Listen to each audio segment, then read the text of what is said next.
Oh shit. Whoa, I don't think you've ever shown me something like this. Maybe similar, but I feel like this is like super out there.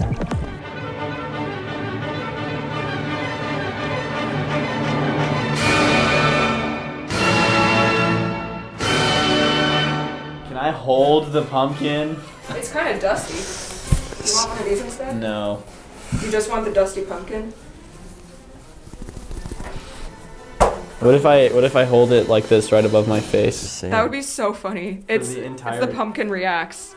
Except for this one, I think you'll want the pumpkin not to block your face. This one, I personally have been looking forward to your guys' reactions to. You personally? I personally. I told you it's dusty! No, I didn't not believe you. I'm just cleaning off my boy. Bambola, you are now reacting to NCT member 10 and his pre-release track Bambola off of his second solo mini album, Stunner!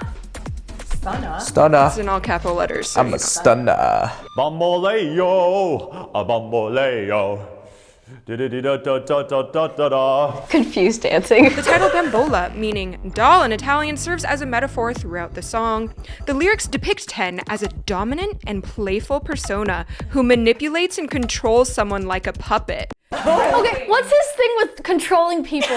Okay, like that's the last comeback too. Isn't that the last single he released, Nightwalker, was also about like the allure and like controlling. He's got a thing. What can we say? You know what? It's been successful for him. We support it. You know. I'm excited. I mean, 10 has so far the best. The best solo song from an NCT member, and also the best all English K-pop song. Oh, right, it is all English. He sings, "I'ma get fly, controlling your mind, playing you like a doll." Alright. The song is composed by Pontus On Calm, Jacob Lindell, and Lillian Axels. I wonder why it's in Italian. Like, why did we pick the Italian word for doll? That's interesting. Is it just for vibes? It's probably rhythmically, maybe. Bambola. Oh, yeah. Maybe. I'm sorry, that was probably terrible Italian pronunciation. If you're hearing this right now, that means this video isn't monetizable, nor is it sponsored. Instead, this video is brought to you by you, our YouTube members and supporters on Patreon. Patreon and YouTube memberships are how viewers like you can support our team and also gain access to tons of exclusive content. We post almost daily reactions to both old and new K-pop songs, along with a weekly podcast. Here's a sneak peek of one of our latest episodes. I was noticing how the first verse is a long tonic chord, and then 4 and then 5 all natural minor. And so when we hit the pre-chorus at 25 seconds, the 6th chord is the first major chord, which I think makes it stand. Brighter. In 2024, we even added a new series where we rank every title track and single in an artist's discography. If you want to become a patron or YouTube member to help our channel continue and to access over 1,000 exclusive videos, check out the description of this video for how to join. Thank you so much to all of you who already support us. We really couldn't keep doing this without you. And now, back to the video. 3, 2, 1, go. Oh my god. Oh, that's an interesting car. Ooh. Okay, Slay. Love the fit. Yeah. Ooh. Oh, holy crap. We're living in the future. Oh my goodness.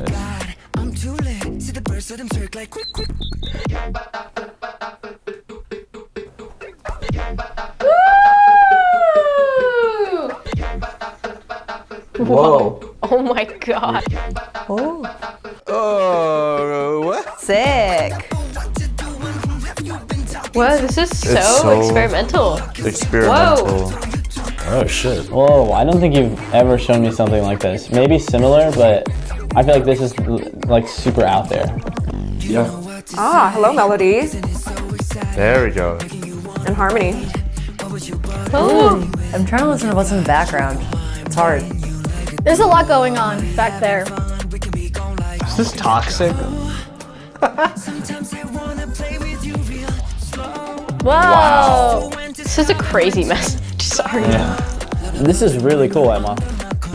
I really enjoy this. Wow. Whoa. Okay, what is going this on? Chorus? I thought the last one was chorus, The use of space is crazy. but this is still building up. What's coming? Whoa. Oh, that was so cool. We started with the chorus, I think, Oh, because I recognize this bass sound. lots of modified voice sound. I feel like in lots of different ways. Holy crap, the esophagus. Jeez, okay, what? What the fuck is this? There's so much to like digest. So cool. That's crazy, dude. Oh my gosh. It's like pop in a blender. It's K-pop in a blender though. Khyper-Pop?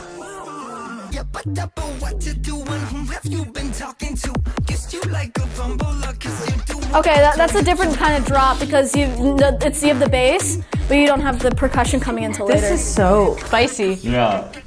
Oh my god. Oh, nice. Smoothly keeps that vocal chop. And we got a little Phrygian too, when under the chopped and screwed. Wow. Slay, I think.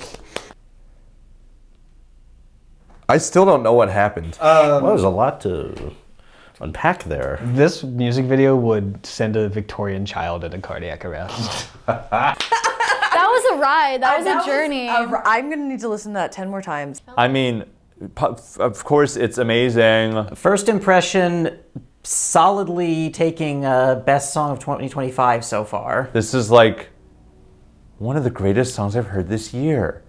Other than Sugar Water Cyanide by Rebecca Black, which actually gives me similar vibes.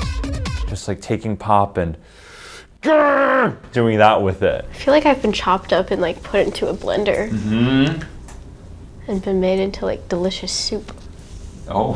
But which is why maybe a second full listen would be good. I'm gonna pay more attention to the lyrics because I want to see if that maybe informs what's happening in the production. Like maybe there's a reason why it's all crazy. Let's listen to it.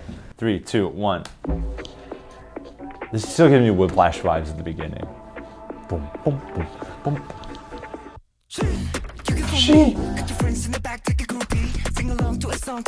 It's like almost like a plucked bass sound. I love Phrygian. You only need 2 notes to know what mode you're in. That's crazy effect. Yeah, this is insane. Yabba dabba. Oh, because that's the chorus. Okay, now we know. Because we didn't know what section was what section. Lunchtime. You get almost like a tabla in the back. I'll talk about that in a second. And there's just like a bunch of like drummy sounds, maybe some toms in there, and it's like all 16-note bass. Was he pointing at his fly when he talked about fly? Whoa, that's too meta. It's really real scratchy. slow. Yeah. Text Some painting. text paint, yeah. Hey. So this is bridge after a verse. No, but that's... This is pre-chorus, right? Now? There. And then the intro, chorus, verse, pre-chorus, chorus. This is sort of giving scherzo form in a way. What is he making? Ooh. Because all the sections after the hook is different. The soundscape is crazy. Bro is cooking, but he's not cooking food. Ah, his face there gets me. Touche. I like the way he says that. Touche. And then the pre-chorus is the second half of the bridge as well. This like section just never makes sense to me. Like everything is so crazy, and then we get a break, and they're singing just very long lines. It's like.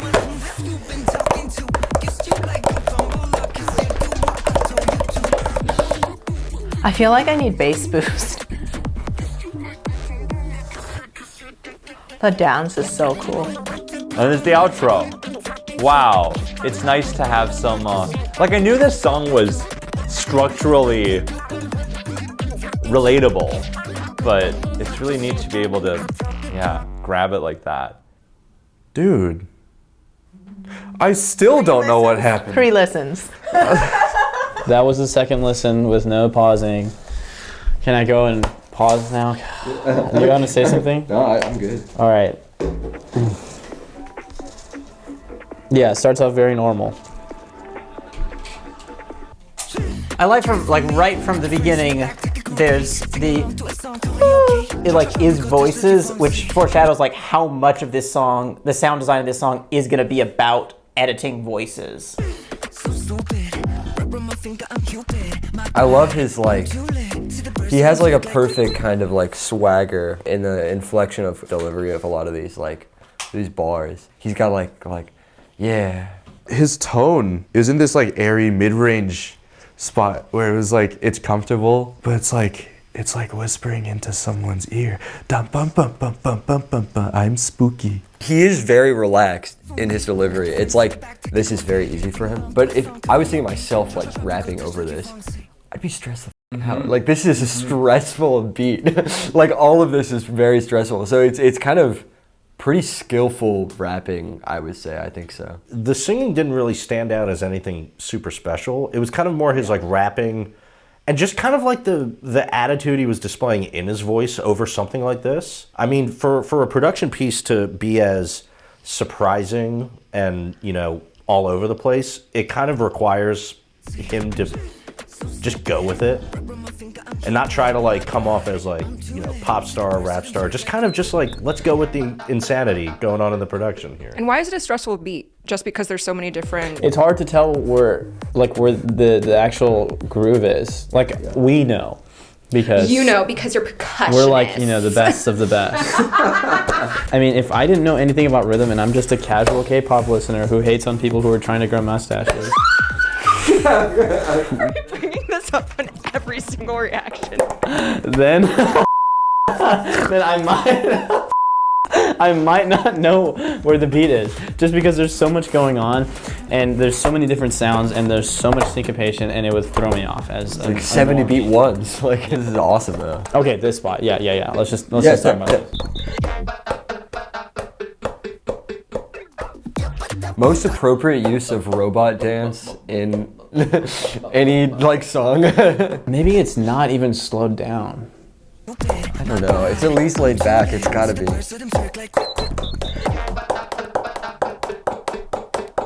It's like a 64th note on behind. It's taking a syllable, but it's putting something like maybe a sample delay. Yeah, it's chopping it up, but then it's also like, it sounds a little metallic. I think maybe they put a sample delay on it, so it's like an extremely short delay beyond just like this, the jumpiness of yeah. Like the ones on the actual beat, I feel like are perfect. Yeah. But the other ones are like just like a hair off, so it just sounds like. It sounds like you're doing this almost. Like it's not like a straight like wave. It's like you're doing this weird robotic angular sort of rhythm. Production on this is just super creative, like so all over the place. Yeah. I think it's pretty darn cool that the overall like musical theme of this is so far is just having like a lot of fun, quirky, rhythmic, very staccato sound effects, and then just taking everything out for like a really strong dance or rap moment. And then when we do have melodies come, we always have that modal mixture in there, which ties it thematically to Nightwalker, because Nightwalker is another song that dances between the modes. So fun. Yeah, this section, gorgeous. I feel like I'm in a different world. What is that section? Was that? I mean, mostly like G minor with a major third. I mean, mostly like.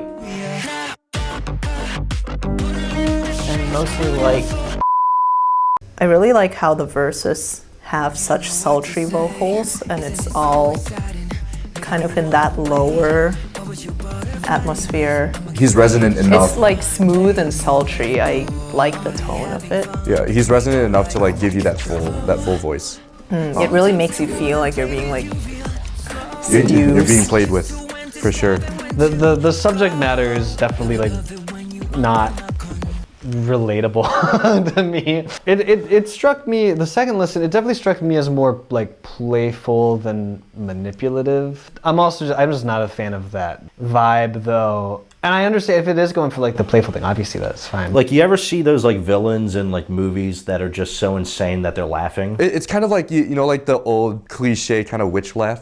It just seemed like just a sinister, I'm reaching for you, you're a doll. It sounds like extremely wicked. Like play with you like a doll. Yeah. Take it real slow. I'm controlling you. It's just like Period. surface value hearing the lyrics. I'm just like. Another thing that contributes to that uneasy atmosphere, I think, is like how short and disconnected he's making all of his syllables, like da, da, da, da, da, da. Just like how the dance is kind of stilted to reflect the doll, I think the delivery of his speech, his rapping, singing is also Longer than staccato, shorter than tenuto. Staccato, tenuto. There's emphasis of certain offbeats as well. Even I think the da da da da da da da da da da da da da da da da. It's like emphasizing the offbeats, even though it's like straight eighth notes, I believe. So if you were like singing ba ba ba ba ba, like the way you're emphasizing the syllables of the on and two and three and four, yeah, versus like ba ba ba ba ba ba ba ba ba ba ba ba ba ba ba. And this is so JPEG Mafia 2, just hopping on the 16th note like that. The way it leads you into is so good. It's like, you know, it stops the rhythm, right? It's just like expanding, and then it's like, and then it like stops for a quick second with maybe like a triplet in there, and then they all hop on the unirhythmic 16th notes. Bass drum excerpt from fucking Rite of Spring.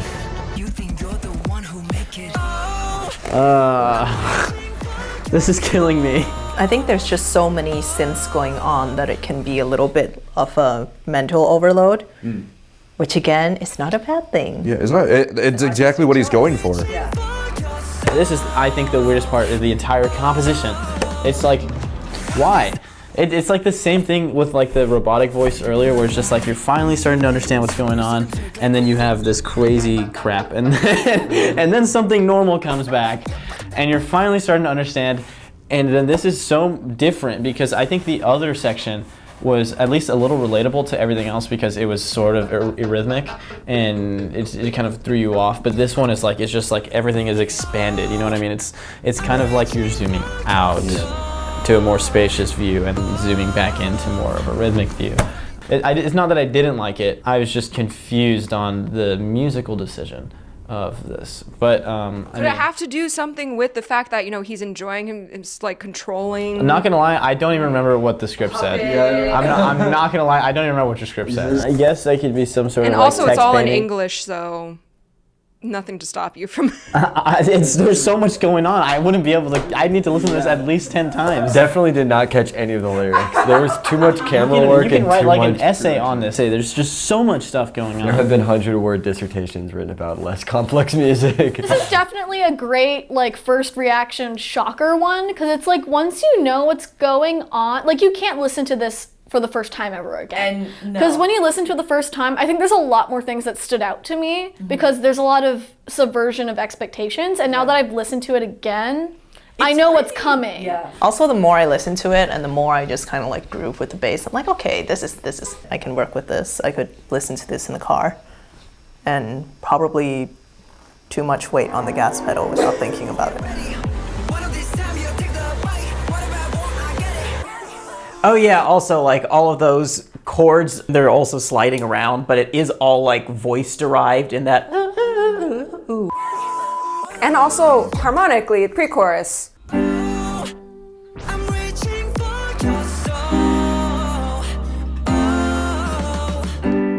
G major, that's tonic. I think there may be a little bit of 5/7 of 4, and then 7.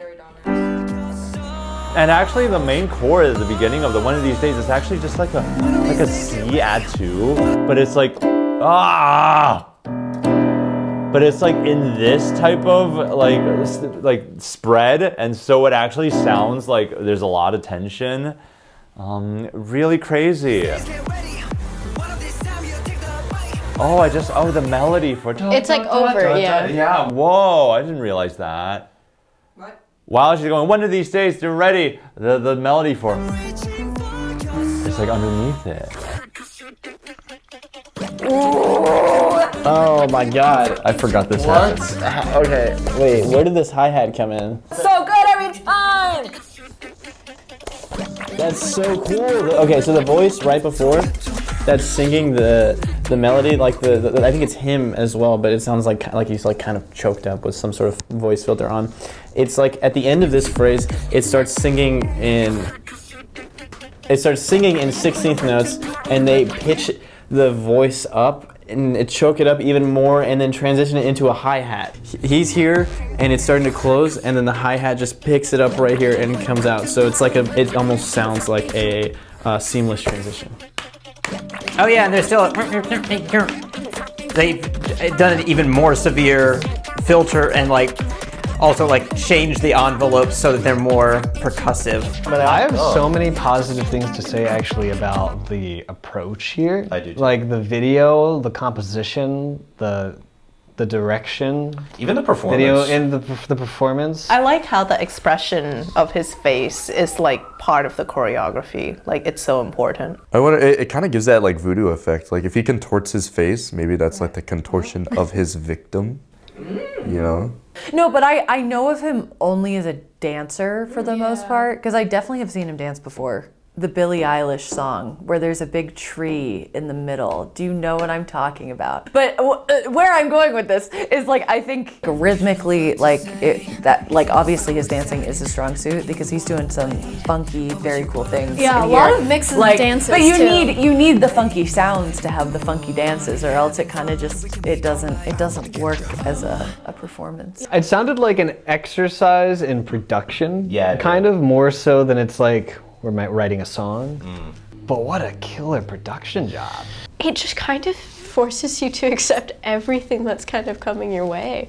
There's so many alterations to like everything you're hearing, so many new textures, but it keeps you waiting for more or what's coming for the next thing. And I think that the pacing is especially important in this song. It's like just out of my reach. And it's overwhelming in a way, but not in a way I don't like. You know what I mean? Yeah. Kind of just makes me want to like sit back and listen to it. And it's like I say all of that and I don't know if I like the song. It was an entertaining experience. It's like, would I go and like play this in my car on the way home? I don't think so. I mean, musically, yeah, I mean, all the dynamic stuff. So like, it's all over the place, percussion-wise, chord-wise.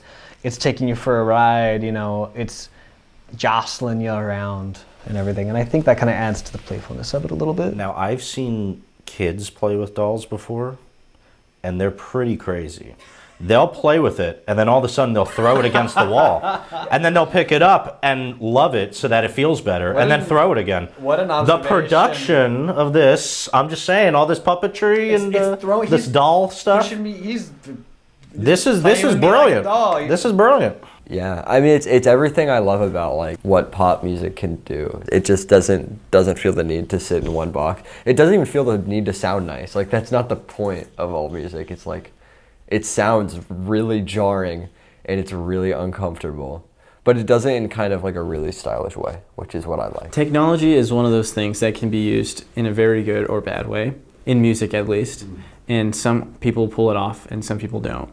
And I think this is one of the rare instances where they do pull it off in a very tasteful and artistic way. You know, a lot can be said about this. A lot of people can be like, it changes so much, what the hell is going on? I don't like this. But from a percussionist standpoint who plays a lot of contemporary music, I think it's cool. Yeah, the combined synthesis of all of these technological aspects is kind of mind-blowing. And I think that the way it's using a lot from the voice like gives it a distinctive sound because like it's different from what you get from just synthesis or like normal percussive samples. Like we hear that a little lean with that with Wish, but this is taking it further.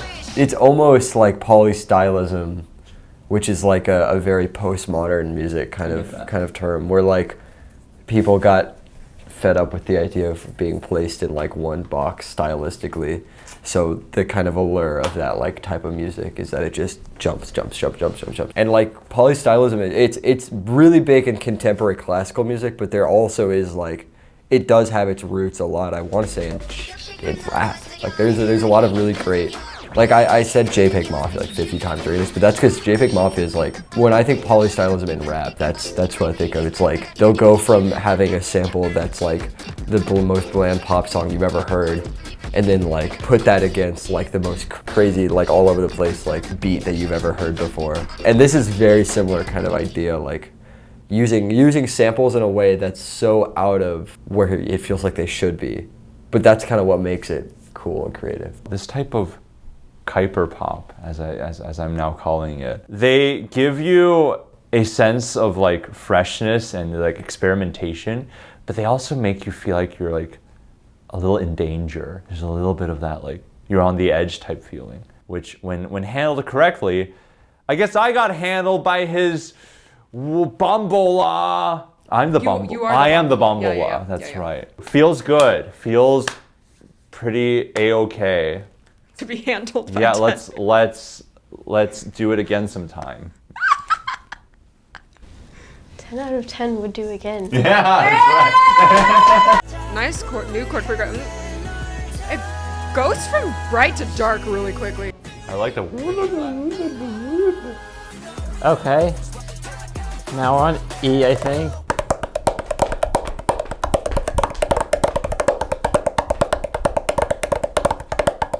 This part is cool.